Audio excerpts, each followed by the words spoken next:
Good evening, everybody. Welcome to Southampton. Welcome to St Mary's. I hope you've got your breath back. I've just about got mine. Really breathless game of football here this afternoon. It's finished Norwich City 4, Southampton 4. Other way around. Southampton 4, Norwich City 4. And just an utterly all-consuming, brilliant, entertaining game of football that I think everyone would have left the stadium having enjoyed from a purely watching perspective. I think emotionally it was maybe a little bit difficult at times for fans on both sides, but it had everything. It ebbed, it flowed. It was two really contrasting styles, both teams displaying real strengths, both teams displaying weaknesses, and just to be in the stadium and to witness the goals, the chaos, the entertainment was really joyous. And actually I come away from here, and I'm sure Norwich will come away from here probably with a real tinge of disappointment that they've walked away from St Mary's with a point, which, given what I expect Southampton to do this season, is probably a testament to how they performed and how they played this afternoon, because they were for large periods very, very good, with obviously weaknesses, of course. Norwich took the lead early, 7 minutes into the game. Brilliant move. I think it was Sargent into Barnes. He held the ball up really well. Or no, it was it's McLean into Barnes. Sorry, I'm trying to forget. They're all piecing them together. McLean into Barnes. He turned, found Jack Stacey. Brilliant cross towards the back post. And Josh Sargent netted a really clever header from a cute angle. And given the struggles that Southampton have had at home, this was their first game of the season, of course, after relegation. There's a lot going on in the background. Russell Martin's first game in charge. I did sense a nervousness in here, and I think that early goal helped Norwich in that regard, because I think if Southampton would have been able to build patterns and build rhythms early on, I think they really could have got on top of Norwich. So the fact that Norwich were able to score that early goal in the way that they did was really good. Lots of controversy about the goals that followed. David Wagner felt Shane Duffy was pushed, but it is handball, penalty. And that was slotted in. Might have forgotten the goal before that, where it was Jack Stevens' header and then popped in by Jan Bednarek. Norwich then equalised soon after. Gabriel Sara with a fierce strike from the edge of the penalty area, 2-2. Southampton then took the lead through. Did they take the lead? I've forgotten the order of the goals. That's how many there were. But Gabriel Sara and Christian Fashnak scored for Norwich, and Che Adams and then an Adam Armstrong penalty in stoppage time, which we'll come back to. So a game that, it's so complex that I'm struggling to put all of the goals in order. So that probably sums up the type of game that we've seen. And before we dissect any of it, just a brilliant advert for Championship football and how entertaining it can be. The Premier League returned today, and this is the type of result, the type of game that reminds you how brilliant this level of football is. No VAR, which I know maybe has cost Norwich slightly today, but in terms of the game, it makes it much more enjoyable, I think, and much more. It's easier to connect with. So yeah, it was good fun, and I had good fun this afternoon, which after a hellish journey down from Norwich, it took us about 6 hours to get down here from this morning to this afternoon, was most welcomed. Norwich set up unchanged. It was a similar setup from David Wagner, probably with the acceptance that they were going to have less of the ball this week than they did against Hull. They were really brave. They left two men up when defending. Not many teams will do that against Southampton this year, and that enabled them to play off Barnes, who I thought was really quietly effective today, actually, in terms of his hold-up play. Josh Sargent as well. Norwich could get the ball into them. They had two outlets, and then they could spring. And because they're so good in transitional moments, they got space on the front foot in attacking areas to do that. And even though Southampton are a bit of a unique test or a unique team to play against, because they kill you with possession, they starve you. And I know, having played the game, and I'm sure, not professionally, but at a certain level, I'm sure people will as well, it's much harder to chase and to defend off the ball when you don't have it and you're harassing and you're harrying all the time. So it's a credit to Norwich that they were able to do that, and then they got the rewards because they took those risks. Sheffield Wednesday last Friday, got a little bit caught out because they kept one up. Norwich kept two up. That probably prevented Southampton from having as much comfort on the ball as they would like. I still think there's some improvement in terms of how they use the ball at points. But in terms of those transitional opportunities, when you got Gabriel Sara driving in the way he did, Kenny McLean driving in the way he did, real explosiveness from both flanks in terms of Hernandez and Rowe. Josh Sargent stretches the play. That creates a lot of space for Ashley Barnes at points and for those midfield runners to come into. See Gabriel Sara's goal. They're incredibly exciting to watch when they play like that, because they've got players who are powerful and pacey and yeah, it's really effective. And I did feel that there would be opportunities for them here today because of the way Southampton play. They do push fullbacks on. They do leave gaps in areas if you can get them in transition. And I felt Southampton afforded them quite a lot of those transition opportunities, particularly in the first half. I think it was a little bit tougher for Norwich to create those moments in the second. But in many ways, I think that was a good example of a type of game that Norwich City would want. Probably extreme in terms of how much possession Southampton had.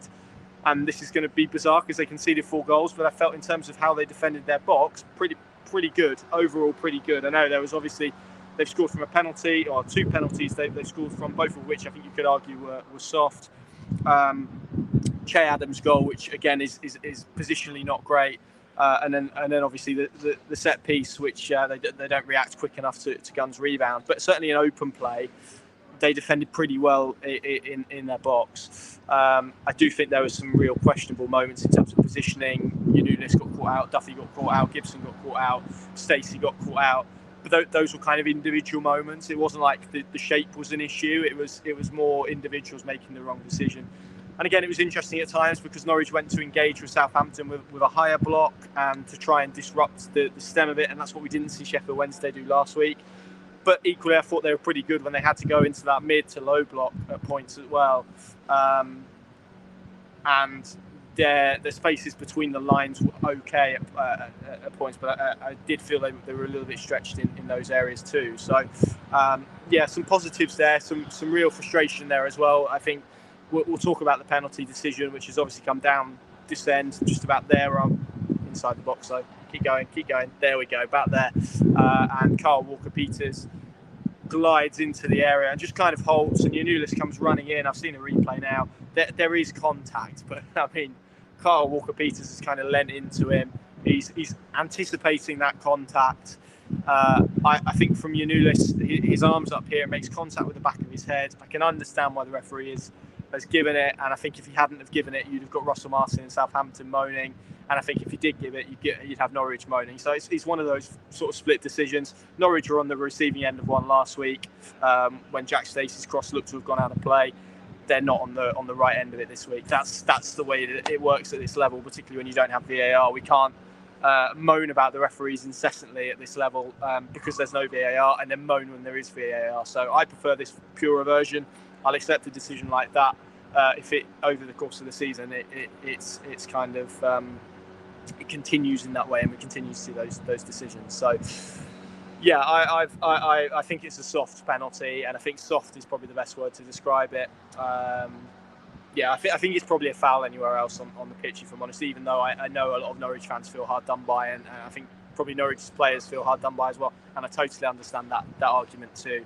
And there was obviously a push on Shane Duffy, and Norwich scored a goal, which I watched in real time, was a little bit confused because Josh Sargent looked to be onside from the initial phase. He then cut it back to Ashley Barnes, who tapped it into the back of the net. Barnes is offside from the first phase, but he's not blocking the goalkeeper's line of vision. So when the ball gets to Sargent, if I need to clarify and look up on the offside rule, but if that's correct, I'm not quite sure how then Ashley Barnes is considered offside when he taps the ball into the back of the net, because he was from the first phase but not from the second. But does that constitute a new phase? I think it's really hard to keep up with. So I'm open to being told I'm wrong there. But a little bit of confusion there for me. I didn't see that as offside. So those are the big decisions. This is for Norwich quite a good time, I think, to play Southampton. They're going to be one of the strongest teams in the division this year. I really like what they do.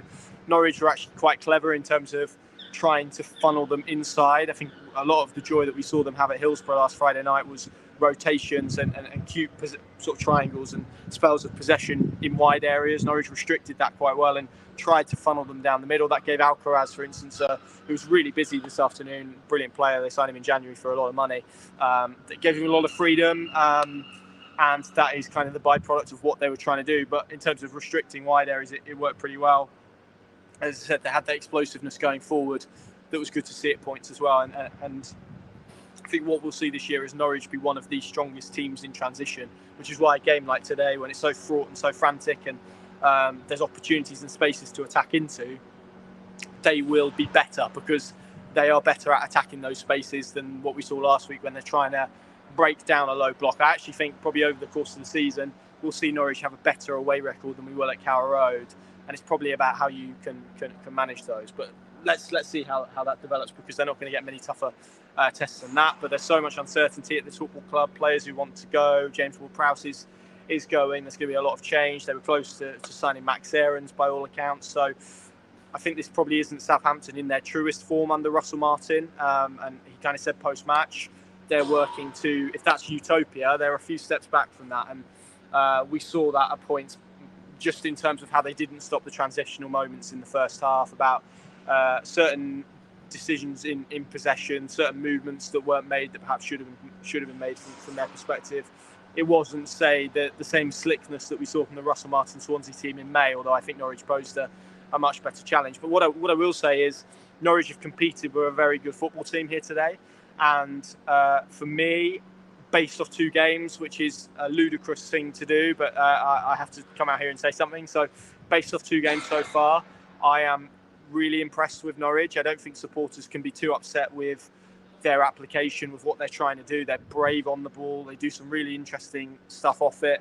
They're trying to be intense, difficult to play against. They've got players who manage games really well and manage situations really well. And you look at that game today, actually, it's probably a real indicator of how much they've stepped forward. Last year, they lacked character, they lacked personality, they lacked an ability to stand up to and not wilt in adversity. Today, they've had to endure all of that across the 90-minute period, stood up, conceded goals, got up, rebounded, went again. And that's a real testament, I think, to what they've achieved over the transfer window. And increasingly, it looks like they've done shrewd business and recruited players who, within the system that David Wagner is trying to deploy this year, will have success and will be capable of doing and fulfilling the roles that he wants them to fulfill. So it's important not to get carried away. 4 points after 2 games, I think, is an excellent return for the games that they had. As I said, the fact that they're leaving here disappointed and feeling like they could have won the game is a testament to how well they performed, I felt. So yeah, they've mixed it with one of the better teams in the league. They have to obviously achieve that on a more consistent basis. But I'm seeing they're a much, much better team now than they were at the end of last season. I'm liking a lot of what they're doing and how they're going about hurting teams and imposing themselves on matches.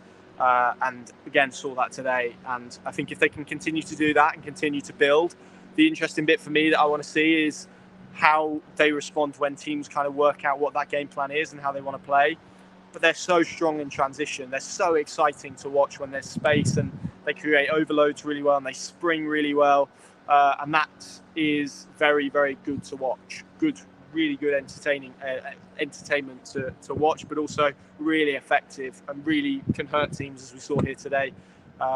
They need to tighten up. They need to collectively and individually, probably more so, halt the errors that they've made from goals, because I think a lot of the errors they have conceded, a lot of the goals they have conceded, have been from individual errors. But the foundations are there to suggest that this could be a much improved campaign, that actually what happened last year hasn't hung over so far. So that's good. So I feel positive, and I feel like this is a good point, even though I know a lot of people will be disappointed with it. I think you will reflect on it. Not many teams are going to come to St Mary's this year and play this football team and leave with a point. So I think Norwich have done well today, and I think those 2,000 fans that were sat in the away end to my left will be really, really proud of the team that they've got on the pitch representing them. And I think that was showcased at the end by the celebrations, because it's a team that has spirit, has fight, has a willingness to go and attack teams and be aggressive, but not aggressive in the sense of maybe what we've come to expect with Daniel Farke, where they were aggressive with the ball and dominating games. This is a very different type of being aggressive, being difficult, being imposing, being challenging. And I think every Southampton player will walk off the pitch this afternoon knowing that their counterpart gave them a really good game. And you can't say that of Norwich City that ended last season. So in terms of those minerals, if you want, those kind of mental aspects, the mentality of the group, I think we are seeing it evolve into a place that is much more pleasing. Norwich scored some excellent goals here today. The Sargent goal, the build-up for the Sargent goal was superb. Gabriel Sara's goal was unbelievable. Real angle strike into the top corner. He's not even fully fit yet. I think that's evident with how he's dropping off in games. Hell of a strike.